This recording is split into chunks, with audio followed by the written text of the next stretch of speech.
Kashi news channel, सच है तो बोलेगा। वाराणसी के बनारस हिंदू विश्वविद्यालय में गुरुवार सुबह बीपीएड और एमपीएड कोर्स के छात्रों ने कुलपति आवास के बाहर विरोध प्रदर्शन किया।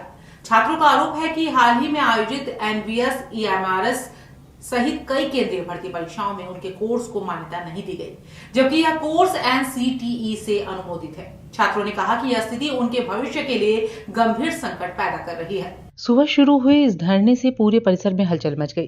प्रशासनिक अधिकारी मौके पर पहुंचे, लेकिन छात्र शांतिपूर्वक प्रदर्शन जारी रखते हुए अपनी मांगों पर अड़े रहे।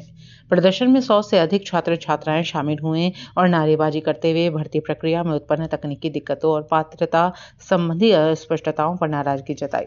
छात्रों का कहना है कि केवीएस और एनवीएस भर्ती के फॉर्म भरते समय तकनीकी समस्याओं और योग्यता संबंधी शर्तों के कारण वे आवेदन नहीं कर पा रहे हैं। कई बार ईमेल और ट्वीट के जरिए शिकायत करने के बावजूद किसी भी प्राधिकरण से कोई जवाब नहीं मिला, जिससे उनका आक्रोश बढ़ गया है।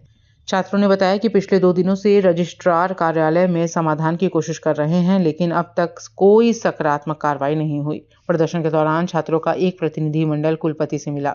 कुलपति ने छात्रों की चिंताओं को गंभीरता से लेते हुए भरोसा दिलाया कि वह इस मामले में उचित कार्रवाई करेंगे और संबंधित प्राधिकरणों को निर्देशित करेंगे। उन्होंने कहा कि 2 छात्रों और 2 अध्यापकों का प्रतिनिधि मंडल भेजा जाएगा, जो केंद्रीय भर्ती एजेंसियों के समक्ष अपनी बात प्रभावी ढंग से रखेगा। छात्रों ने साफ कहा कि वे अपने अधिकारों और भविष्य की सुरक्षा के लिए संघर्ष जारी रखेंगे और किसी भी प्रकार के अन्याय को बर्दाश्त नहीं करेंगे। मामला ये है सर कि अभी जो वैकेंसी आई है केवी नवोदय की, ठीक है, ये सीबीएसई के से आई है, तो इसमें जो 2 वैकेंसी है और एलिजिबिलिटी दोनों के लिए जो है वो अलग अलग रखी गई है। वैकेंसी आई है एक ही जगह से, एक ही साइट से, पर जो एलिजिबिलिटी क्राइटेरिया है वो अलग अलग। तो उसमें क्या है कि हम केवी के लिए तो एलिजिबल है, पर जो हमारा बीपीएड का कोर्स है जिस जो एलिजिबिलिटी है, तो एनवीएस में उस एलिजिबिलिटी को नहीं मानते, जो कि एनसीटी से वैलिड है, पर उसमें वो ये जो बीपीएड की मेरी डिग्री है उसको वो एलिजिबल नहीं मान रहे। तो हमारा मांग है यहाँ से कि अगर आप बात को एनसीटी पे रखिए, वहाँ बात करिए और एनवीएस में इस एलिजिबिलिटी को लाया जाए, क्योंकि वो फॉर्म हम भर नहीं पा रहे। 2000 फॉर्म फीस है, केवल फॉर्म भर पा रहे हैं केवी का, एनवीएस का नहीं भर पा रहे। ऐसे ही पिछली भर्ती अभी जो 1.5 महीने पहले खत्म हुई ईएमआरएस की, उसमें हम बात रखे थे पर हमारा कोई सुनवाई नहीं हुआ। उसमें भी बीपीएड डिग्री को नहीं माना गया था।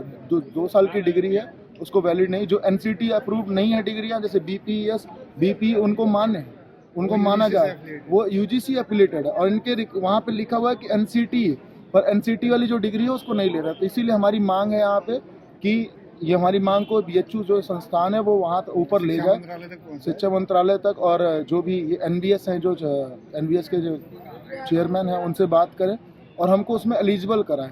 क्योंकि जो नंबर है सर ना, केवी का बहुत छोटा है, नवोदय और केवी को मिला के इतना जो हम पढ़ रहे हैं, हमारे सर लोग हैं सीनियर्स, तो हम ये 3 साल बाद वैकेंसी आ रही है, अगर हम उसके लिए एलिजिबल नहीं है तो फिर क्या मतलब है। पूर्वांचल की खबरों से जुड़े रहने के लिए आज ही सब्सक्राइब करें हमारा YouTube चैनल डनकाशी, और हाँ, लेटेस्ट अपडेट्स के लिए बेल आइकन को प्रेस करना ना भूलें। और आपके पास है कोई जानकारी या है कोई सूचना, तो हमारे दिए गए नंबर पर आप हमसे संपर्क कर सकते हैं।